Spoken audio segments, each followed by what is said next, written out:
Gochaa suukkanneessaa finxaaleeyyiin faannoo yeroo garaa garaatti uummata keenya irratti raawwatanii fi tuttuqqaa daangaalee Oromiyaa irratti ta'uu ilaalchisee ibsa gamtaa qeerroo dargaggootaa irraa kenname.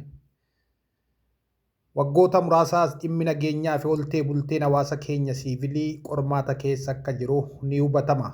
Gamtaan qeerroo dargaggoota Oromoo illee ijaaramuuf kan dirqame dhimmi nageenya hawaasa keenya bal'aa yaaddessaa ta'aa deemuun dirqama dhaloota irraa eegamu baachuuf ijaaramnee socho'uun dhimma fardii ta'uu xiinxala geggeessineen hubanneeti. Gamtaan qeerroo dargaggoota Oromoo marii yeroo garaa garaatti bulchiinsa mootummaa naannoo Oromiyaa waliin taasise keessaa dhimmi nageenyaaf daangaa Oromiyaa karaa goolee arfanuu jiruu isa ijoo ture. Dhimmoota bilbiltuu keessoo saba keenyaa jiruu aggaammi humnoonni garaa garaa saba keenya irratti taasisan dura dhaabbachuun qolachuuf akka biyyaatti ammoo qaama furmaataa ta'uuf yeroo ammaa qeerroo qarree hayyootaa fi qaamolee hawaasaa saba keenya hunda keessaa walitti babahuun konyaalee Oromiyaa hundatti sochii ijaaramaa taasisuu irratti argamna. Uummattoonni Itoophiyaa addatti ammoo qeerroof qarreen Oromoo sirna wal caalmaa idileessee ture jijjiiruuf qabsoo haalli gaafattee hunda geggeesse. Ifaajii qabsoo dhaloota sadii oliitiin guduunfaa gochuun mootummaan jijjiiramaa amma ulee mootummaa of harkaa qabu dhalachuu danda'e. Barii jijjiiramaa humnoonni duraan wiirtuu aangoo biyyattii dhuunfatanii turan jijjiirama dhufe gara ofiif abbalanitti qajeelchuuf humna ofii abdatani. Murnoonni hedduun abjuu ofii milkeessuuf sochii keessa turani. Finxaalessi faannoo humna fedhii dhokataa kaayyoo milkeessuuf gamaa gamanaa wal waamee socho'aa ture keessaa tokko akka ta'e ni hubatama. Fedhiin finxaalessa faannoo saboota biyya kanaa garaa garaa irratti olaantummaa mirkaneessuu ture. Fedhiin yaadama doofummaan guutame sun wal gabbisee waraana waliin kaaba biyya keenyaatti dhoose.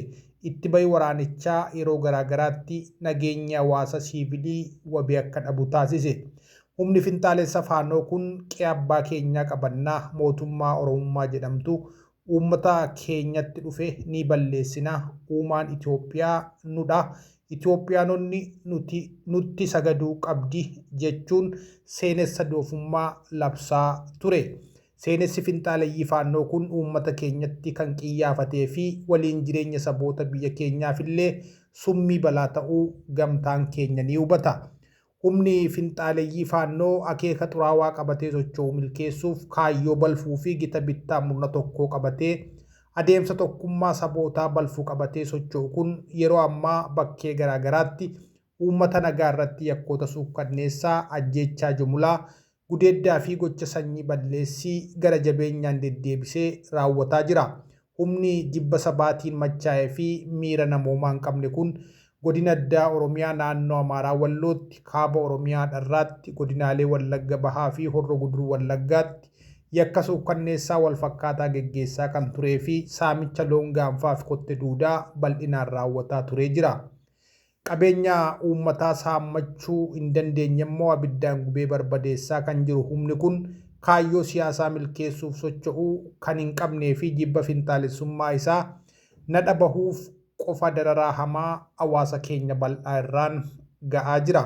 Gochi finxaaleyyii faannoo kun badii hamaa hawaasa keenya nagaa irraan gahuu cinatti sabaaf sablammoonni naannoo keenya keessa baroota dheeraaf nagaan waliin jiraachaa jiran akka wal shakkan taasisuuf hojjechaa jira. Akka sabaatti keessoo keenyatti nagaan waaraan dhibuun finxaalessa faannoof carraa banee akka jiru gamtaan keenya ni hubata. Ajjeechaa jumlaa finxaalessi faannoo gaafa onkoloolessa 1920 bara 2025 godina Shawaa Lixaa naannootti raawwatee fi haala yeroo Oromiyaa irratti gamtaan qeerroo dargaggoo Oromoo ibsattaanu baasee jira. Tokko gochaa ajjeechaa jumlaa gara jabeenyaa finxaalessi faannoo jiraattota godina Shawaa Lixaa aanaa naannootti gaafa onkoloolessa 19 bara 2025 raawwateen guyyaa tokkotti lubbuun lammii keenya nagaa 21 ol haala suukkanneessaan ajjeefamuu gadi jabeessinee balaaleffanna. Yakki gareen finxaalessi faannoo uummata Oromoo siivilii irratti raawwate kun daangaa mirga dhala namoomaa kan sarbe duguuginsa sanyii yookaan jenosaayidii uummata nagaa irratti raawwatamedha. Maatiif firoota gaddi ulfaataa mudateen gaddi keessan gadda keenya ta'uu ibsachaa waldaaleen hawaasa keenyaa bakka garaagaraatti argamtan bakka jirtan hundaa waldammaqsuun birmannaa lammummaa taasisuun kanneen madoo wal'aansisuun daa'imman maatiin irraa dhumaniif kanneen qeef qabeenya irraa buqqaan hundaaf akka qaqqabdan waamicha lammummaa dhiyeessina. 2. Humnoonni nageenyaa naannoo keenyaa hundee humna badii kanaa qorachuun hawaasa bal'aa mariisisuun tarkaanfii barsiisaa ta'ee si'aayinaan akka fudhatu ni gaafanna.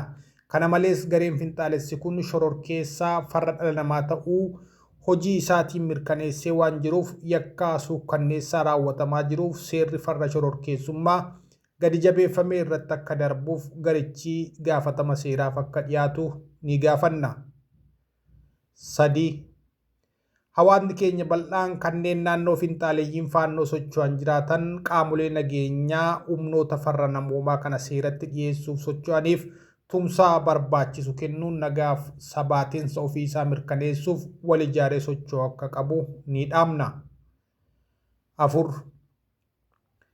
Barii jijjiiramaatii kaasee hanga ammaatti daangaalee Oromiyaa karaa hedduun keessattuu karaa bahaa, kibba bahaa, kibbaa fi kaaba dhiyaa Oromiyaa irratti rakkoo nageenyaa deddeebi'ee mudataa waan jiruuf furmaata guutuu ta'e akkaataa qabaachuu danda'uun gara hojiitti akka seenu gaafachaa gamtaan qeerroo dargaggoo Oromoo deeggarsa barbaachisu taasisuuf qophii akka ta'e ni ibsina. 5. Dhaadannoon finxaalessi faannoo qabatee socho'aa jiru Oromummaa mangistii dhabamsiifnee galma abbaa keenyaa qabanna jedhu yeroo dhageenyu abjuutuun rafiin abjootame ta'uu hubachiisuun aangoon ammatti dhaadatamu kun lafee qeerroof qarree Oromoo fi wareegama jagnoota Oromoo kumoota dhibbootaan lakkaa'amaniin kan dhufe ta'uu irra deebiin sabaaf sablammoota biyyattii yaadachiisuun dhiigaaf lafee jagnoota keenyaa irraa eenyuyyuu akka jechuu hin dandeenye qabsoon kan tiksinu ta'uu saba keenyaaf dhaamna. 6. Bulchiinsi mootummaa naannoo Oromiyaa nagaa fi sabaatinsa uummata keenyaa mirkaneessuuf hawaasa keenya waliin walitti dhiyeenyaan hojjechuu bulchiinsa mootummoota naannolee ollaa naannoo keenyaa kanneen karaa rakkooleen nageenyaa deddeebisee mul'atuu jiran waliin tarkaanfilee barbaachisu fudhachuuf hojii hojjetamuu qaban qaamolee federaalaa fi kanneen dhimmi ilaalu hunda waliin hojjechuun furmaata waaraa akka argamsiisan yaamicha keenya ni dhiyeessina. 7. Sabaaf sablammoonni jiraattota Oromiyaa ta'an hawaasi keenya bal'aan gochi finxaaleeyyii faannoo waliin jireenya nagaa sabooti garaagaraa kaleessa waliin qaban booressuun gaaga'ama uumuu ta'uu hubachuun akeeka finxaaleeyyii shororkeessitoota kanaa saaxiluuf wal ta'uun hojjechuu akka qabu ni dhaammanna. 8. Yakkoota suukkanneessaa ajjeechaa jumlaa saamicha qabeenyaaf qeef qabeenya irraa buqqisuu finxaalessi faannoo ofiin jedhu Oromiyaa godinaalee akka Horroo Guduruu, Lixa Shaggar, Noonnoo, Daannoo, Kaaba Shaggar Dharraa fi godina addaa Oromiyaa Walloo Kamiseetti raawwataa jiru galmeessinee gareen finxaaleeyyii kun gaafatama mirga namoomaa fi duguuginsa sanyii raawwachaa jiruuf akka gaafatamu gabaasa ragaa guutuun deeggaramee ni dhiyeessina. 9.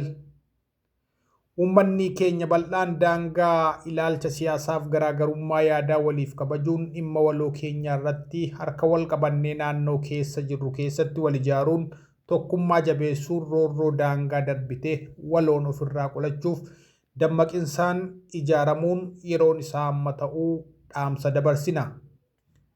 10. Miseensonni gamtaa qeerroo dargaggoo Oromoo dhimma nageenya saba keenyaa mirkaneessuuf humnaa finxaalessa saba keenyaa irratti seenessa xuraawaa bu'uura hin qabne tolfatee as adeemu kana qolachuuf hojii hawaasaa bal'aa ijaaruu fi dammaqsuu milkeessuun qolannaa akeekkanne taasisuuf jabeessinee kan itti fufnu ta'uu ni ibsina. 11. Garaagarummaa yaadaa fi wal waraansa qe'ee Oromoo keessatti obbolaan wal afoo dhaabbachuun akka sabaattiyyuu gaaga'ama guddaa kan hordofsiisu ta'uu hubachiisuun waldiddaan obboloota gidduu mariif marabbaan gaaddisa odaa jalatti akka goolabamuuf dhaadannoo qabannee kaane Silencing the Gun Among Brothers sagaleen qawwee obboloota gidduudha haa callisu jedhuu fi hojiirra oolmaa isaaf kutannoo fi murannoon kan hojjennu ta'uu hubachiisuun uummanni keenya bal'aan akeeka kana milkeessuuf bakka jirtan maraa akka nu cina dhaabbattan dhaammanna. Gamtaa qeerroo dargaggoota Oromoo